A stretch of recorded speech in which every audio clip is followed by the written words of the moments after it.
Em, you good? My back hurts because I've been sitting wacky. I'm sorry. So, this is the section of the show where we love to hang out and talk with you wonderful folks at home. As before, we are running this particular stream for charity.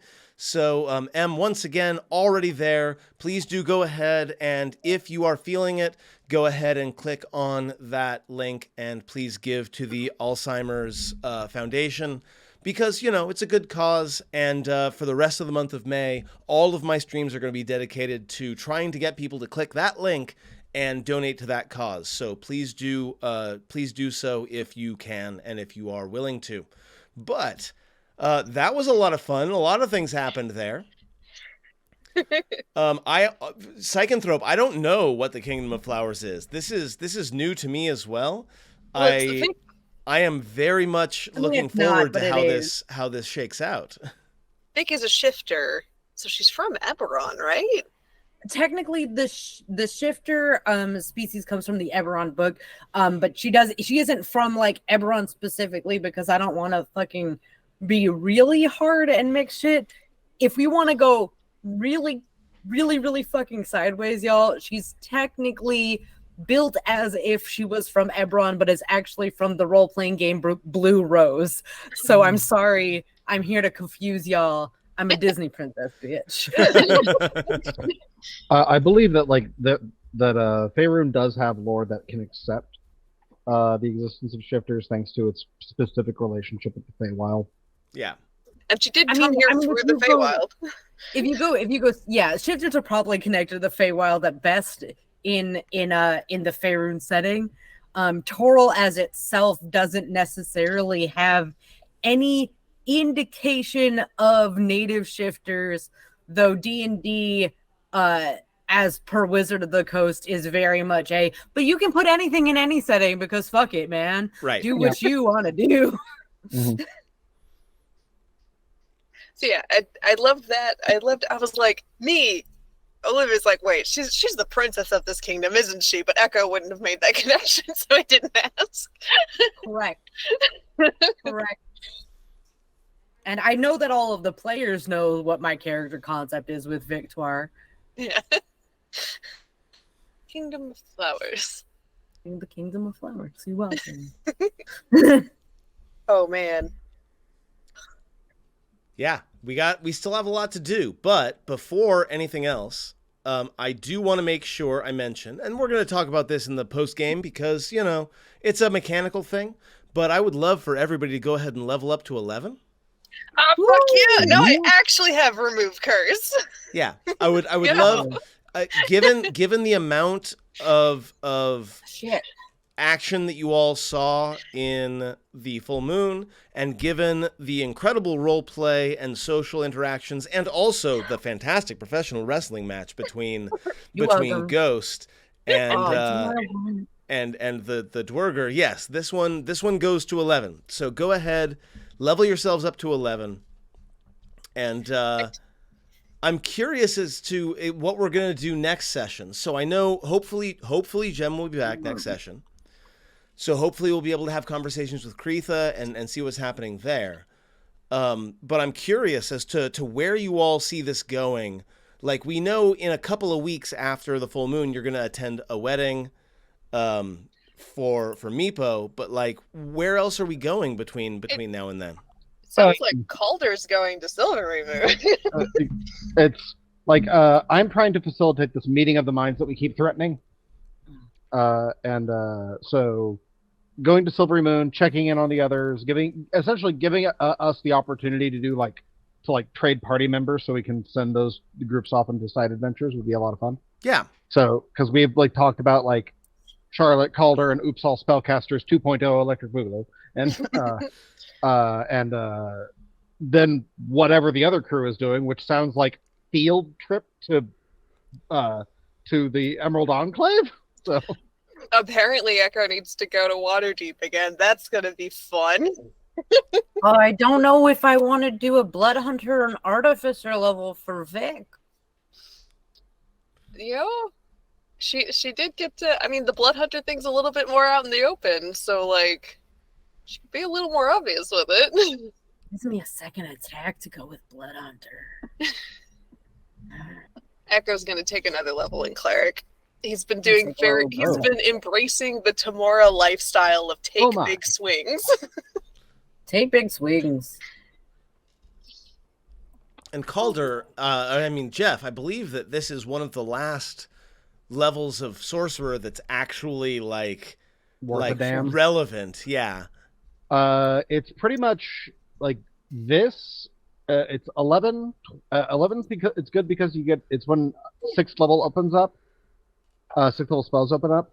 Then there's 12, which is the feat or ability score improvement, and then there's 13th, which is the last good one because that's when it opens up the 7th level spells, and then from then on it sucks.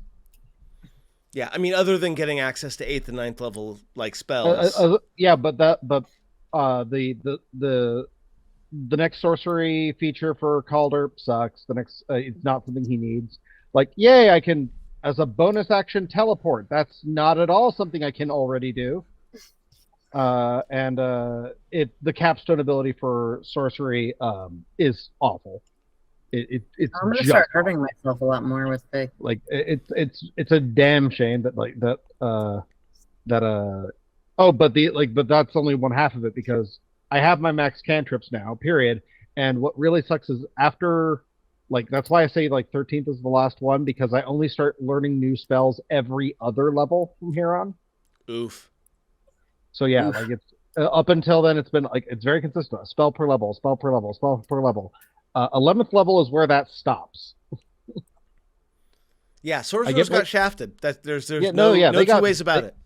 They got badly shafted, and the rationale was, it's okay, we'll beef them up in expansions, and it took them until Tasha's, yeah, to update them with anything. Echo now has 3rd level cleric spells. That said, I get 7th level sorcery now, guys. So fear me. Ghost now has the ability to 6th level sorcery. Shield Bash as a bonus action instead of as part of an attack action. That's not nothing. And you got to show it off a bit before you leveled it up. Yeah. Okay, I am fading quickly because it's been a long week and it's going to be a long couple of weeks. So let's go ahead and go straight to the end little bit where I ask each of you, what is the thing, and there were a lot of things that happened today, what was the thing that you had the most fun with, and what is a player character that you think deserves inspiration for their performance? Let's go ahead and start with Gail. I was so delighted that the talk with the Duergar went so well. I had gotten this idea in my head of just okay, if we talk to them again, what is Echo going to ask? This isn't a great time to be hey, maybe better your relations. But when we found out about the Golthias tree, he's we gotta take down this fucking tree. Who could help us take it down? People from under the ground. Trees have roots. And so I'm so glad that it actually worked out and we hired them. Echo is in the tree killing service and he's gonna recruit everybody to his side. Especially people who could be useful. Mm-hmm. Oh, and also the getting to, because with the last level up he got a feat and I took linguist, and the in-character rationale for that is that he did ask Tamora for more knowledge to be able to reach other people. So he learned Orc, Undercommon, and Druidic, so which is not a normal language to learn without being a druid. So, but it feels right for Tamora, though. Right? She's such a trickery goddess. She's yeah, you can have this little one. Go ahead. So getting to use that in the conversation and then reading the letter, this build up and then payoff of that interaction was really fun for me, and I enjoyed the fuck out of that impromptu wrestle, throwdown, showdown. That was so good.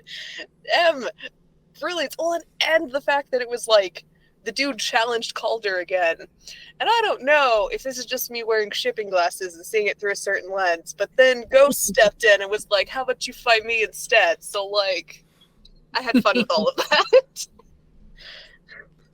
I mean, there's a tiny part of me that's like, yeah, for sure, I see that shipping glasses. It's hilarious. It's good for me. But also because Jeff like had called her, be like, calm the fuck down, guy. And then Ghost was like, hold up, you said fight. I heard the fight. That's the only word I heard. You know what? I love fighting. I love fighting. Let's go. Yes. And M, same questions. The thing you had the most fun with, and somebody that you think gets some inspiration. I mean, I had good fun with Vic spilling the beans a little bit. That was fun for me. I mean, I love a good fight, especially when I'm playing a character that is built for fight as opposed to not fight. I build very specifically in specific directions, and when I get to do the things that I built the character for, it's good for me. I think it was small and subtle, and while it didn't necessarily have like a ton of mechanical benefit because we didn't fucking use it, I want to say that Calder being like, oh, I'm gonna put a seeming on this because if this is gonna be a spectacle, it needs to be a spectacle with big capital letters. Yeah. And I appreciate the fact that Jeff hit the caps lock on it. That was very good for me. It was very like it had the vibe of basically what I do with my fucking comic relief half of my characters, where I'm like, I see that you're doing a thing, but I'm gonna add to it over here on the side, very all subtle and shit. And I appreciate it. Nothing about Ghost is all subtle and shit. Sometimes. Bless you. What's up with Sven? Why did he get all like stiff and shit? What's wrong with them? Is he okay? He's a shield dwarf who hasn't had to deal with their bullshit so far. That seems like a problem that he needs to work on. This whole dwarf Dwerger alliance is something that I don't know exactly how I'm gonna parse, because like it's working great with the people you're talking to directly, right? But there's fucking thousands of years of animosity that you're working against.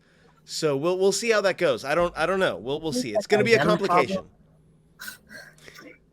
Jeff, same questions, my friend. It's already been talked about. The entire wrestling match was hysterical, but I think I'm going to call attention to M again for giving us two really good performances. One as a barely intelligible himbo, and the other as a well-meaning nerd that is desperately trying to keep their secrets, and both were great. So that's my handoff. The thing I had fun with was the tossing around seeming, which is quickly becoming a favorite spell, even though it does very little actually mechanically. So it's a great. There's a lot of flavor to that spell. Yeah, big fan of that. Yeah, it's basically cotton candy because it's all flavor and no substance. I mean, changing the appearance of multiple people for that long could be used creatively. You know. Oh yeah, I know. A night full of artifices. Yeah. Oh, I just realized the shirt I'm wearing.